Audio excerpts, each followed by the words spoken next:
ساری رات عبادت میں گزری، ریاضت میں گزری، تہجد کا وقت ہوا تو گھر والوں کو بلایا، فرمایا دیکھنا تمہاری سی کی آواز نہ باہر آئے، خبردار سی کی آواز نہ آئے۔ اور امام زین العابدین سے فرمایا تو بیمار ہے، تو جہاد نہیں کرے گا، لیکن خیال رکھنا پیچھے۔ اور بڑی قیمتی بات بتا رہا ہوں، ہماری بیویاں کسی کے گھر میت ہو جائے تو 4 دن بخار نہیں اترتا۔ امام علی مقام نے سیدہ زینب سے فرمایا تو بڑی ہے، میری بہن ہے، پیچھے سارے بچے ہیں، جوان ہیں، ان کے حوصلے تیری ذمہ داری ہیں۔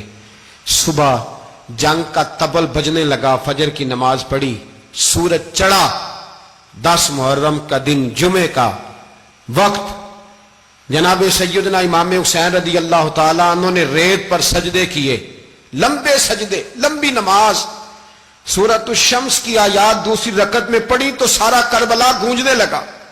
کیا انداز تکلم تھا امام علی مقام کا۔ نماز مکمل ہوئی تو حور بن یزید، عمر بن سعد اور شیمر سے کہنے لگے واقعی حسین سے لڑو گے؟ پتہ نہیں کون ہے۔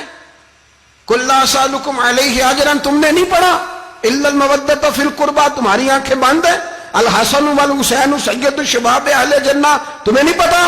کہنے لگا چپ کر، حکومت نظر آ رہی ہے۔ اور بن یزید کہنے لگے پھر میرا بھی فیصلہ سنو، مجھے حکومت نہیں چاہیے، مجھے جنت چاہیے۔ حکومت نہیں چاہیے۔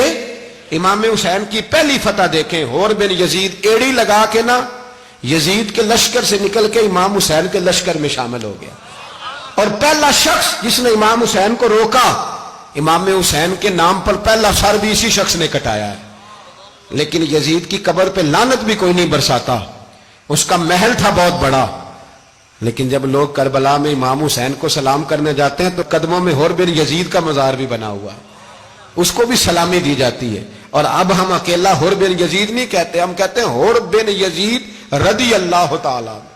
اب ہم اتنی تعظیم کرتے ہیں اس حور کی